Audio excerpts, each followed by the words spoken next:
중앙대학교 도고동문학과 교수이신 김누리 교수님이 이 대한민국 사회의 가장 근본적인 문제가 무엇인가? 우리의 눈에는 여러 현상들, 성급하게 빨리 해결해야 할 그런 문제들이 있지만 가장 그 이면에 있는 가장 근본적인 문제가 무엇이냐 말할 때 첫째가 식민사관이고 두 번째가 분단주의 사고라고 했습니다. 그런데 그것이 제가 이렇게 시간이 지날수록 사회 현상 앞에 직면할수록 보이는 이면에 이 식민사관과 분단주의 이것이 우리 사회를 이토록 갈기갈기 찢어놓고 대립하게 만드는 것임을 저도 동의하게 됩니다. 역사학자인 홍희석 교수님이 계신데 그분들의 제자들의 회고가 말합니다. 그분은 강의를 하면 어떤 역사적인 내용을 강의하기보다 우리 대한민국의 역사가 어떤 방향을 추구하며 기록되어졌는지, 어떤 사관과 어떤 가치관과 프레임에 의해서 대한민국의 역사가 기록되어졌는지, 그리고 누가 기록했는지, 어떤 의도를 가지고 기록되었는지 그거에 대해서 굉장히 강조하며 강의를 하셨다고 합니다. 대한민국의 맨 처음에 한국통사라는 것이 기록되었거든요. 한국통사. 고조선 시대부터 현재까지 이 대한민국 한반도 땅에 있었던 이 조선 대륙에 있었던 이 모든 역사들이 한국통사가 기록된 것이 시점이 외정기 때라는 거예요. 대한민국이 외놈들에게 나라를 강탈당하고 주권을 상실했을 때 그때 외놈들에 의해서 한국 통사가 기록이 되었어요. 근데 그것이 대한민국의 비극의 가장 큰 어떤 첫 단추와 같은 씨앗과 같은 그런 역할을 했다는 겁니다. 그 한국 역사가 기록되어질 때 외놈들이 기록했기 때문에 한국인의 정체성, 민족혼을 말살하고 자신들의 그 제국주의 침략을 정당화하기 위해서 한국의 역사를 기록했다는 거예요. 근데 문제는 우리는 태어나고 보니까 외놈들이 기록한 역사를 배우고 있고 그걸 암기하고 있고 그걸 가지고 대학교 시험을 보면서 우리는 길들여졌어요. 물론 이 땅이 해방이 된 다음에도 여전히 그 친일파들을 해결하지 못하고 그들이 이 역사의 기득권의 전문 무대에 등장하게 되었죠. 지금에도 친일 사관이라고 하는데 우리는 친일하면 그 친이 친할 친자다 생각을 하는데 그것이 아니라 어버이 친, 어머니 친이라는 거예요.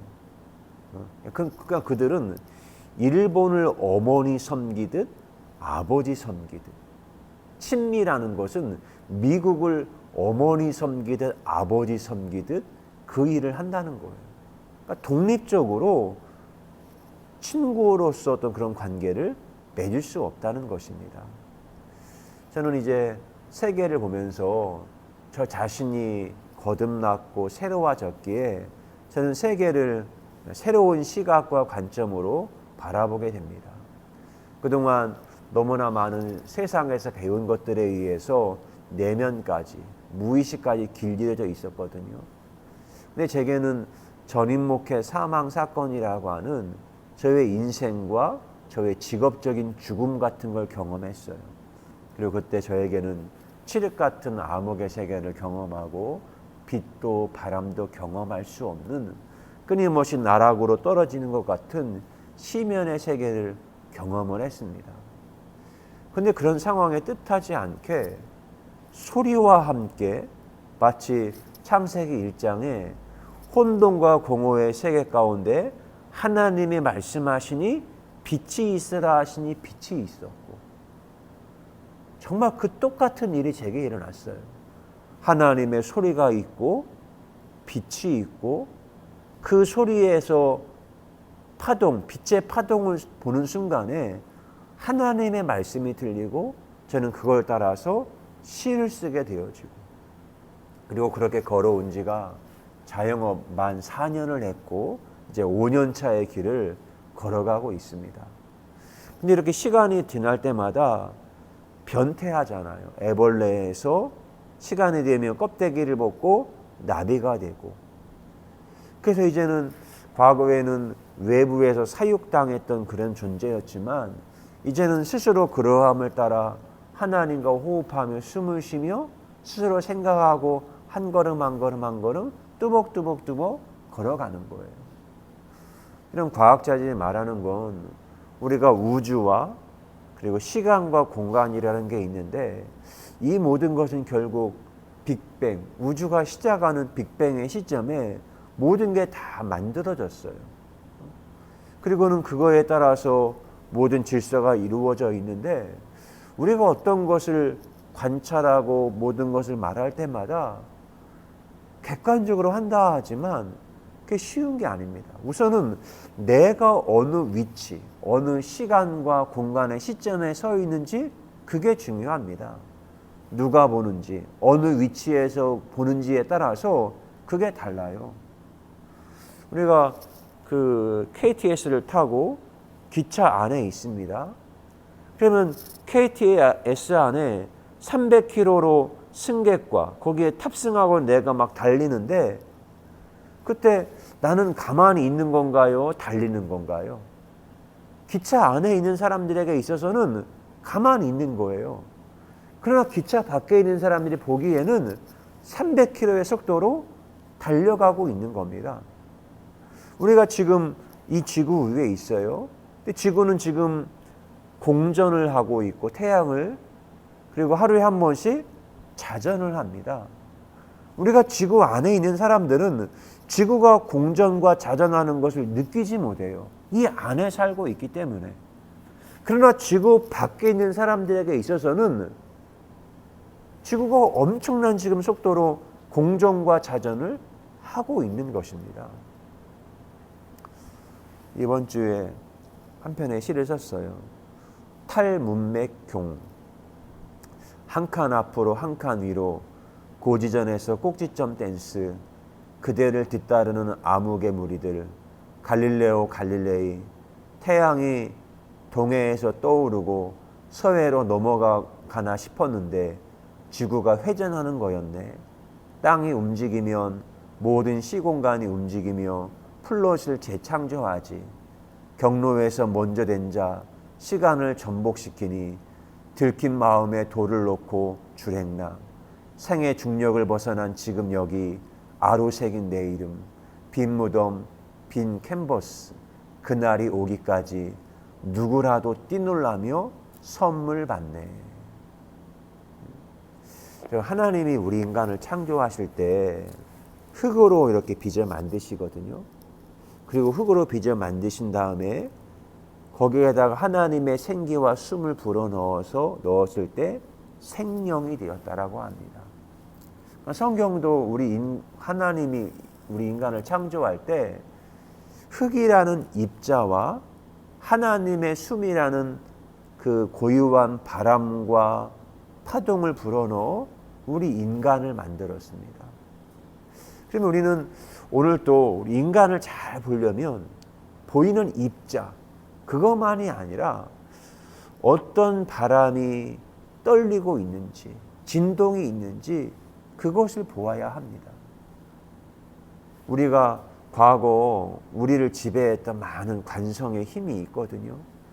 어떤 빅데이터가 있고 내 삶의 알고리즘이 있고, 요즘에는 뭐 유튜브, 페이스북, 인스타그램 모든 것들이 알고리즘에 의해서 작동하고 있어요.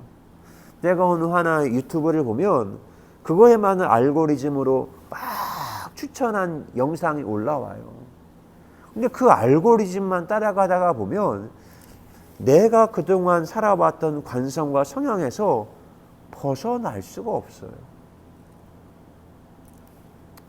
봉준호 감독이 이제 2년 됐나요?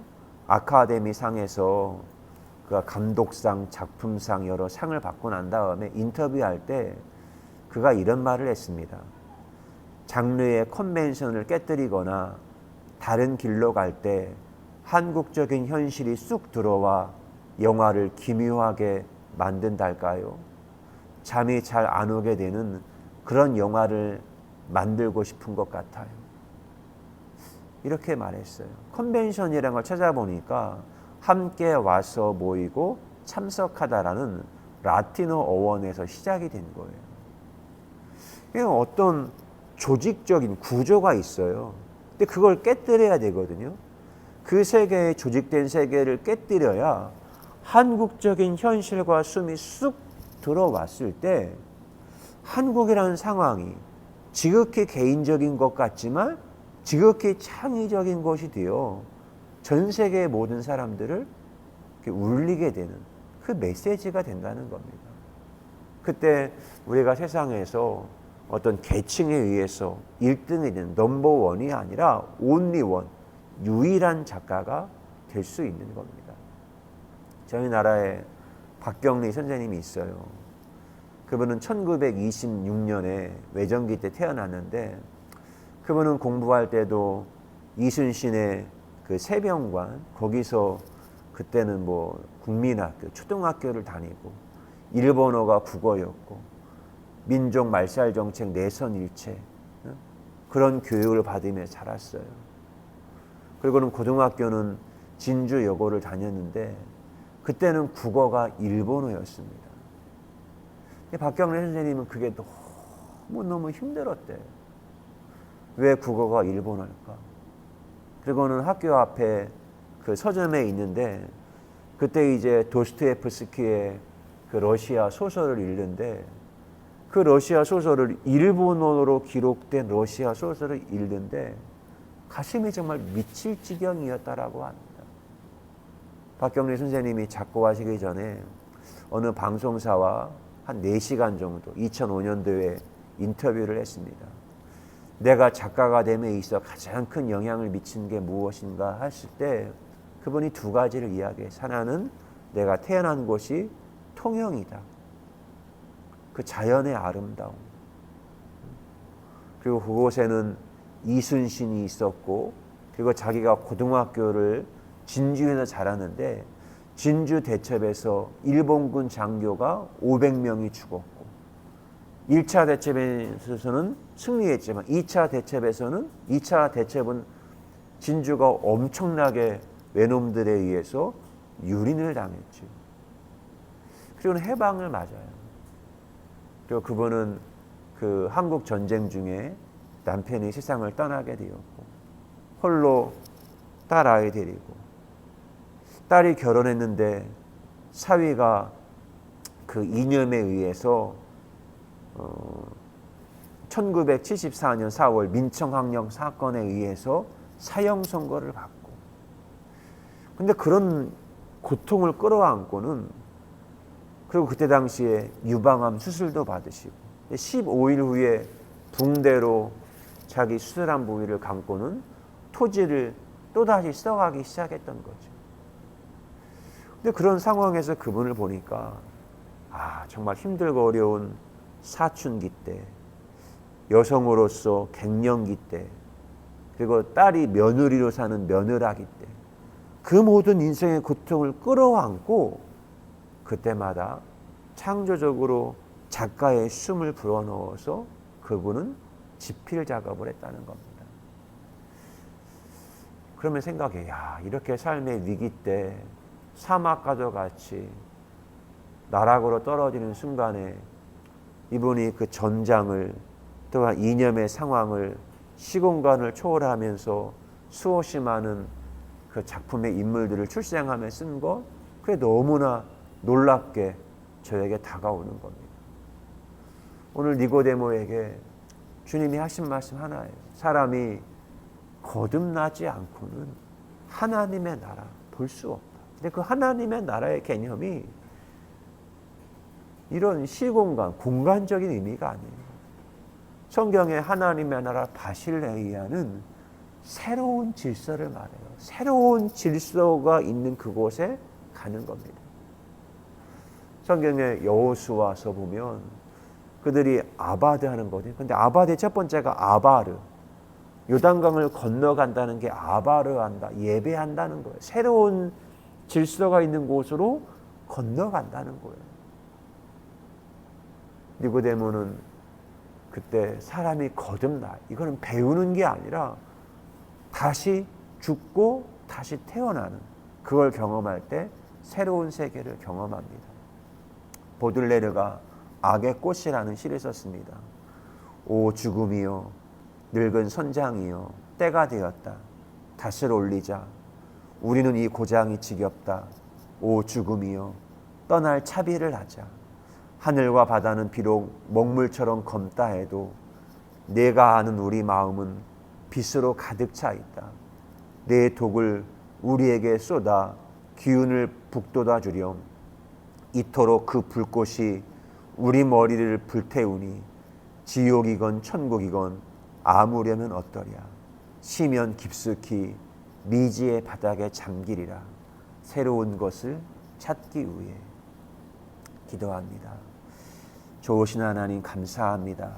인생의 삶을 살며 전임 목회 사망 사건, 하늘이 무너지고 땅이 꺼지고 깊은 심연간에 떨어지는 상황이 있었습니다. 근데 그때 태초에 말씀이 계시니라.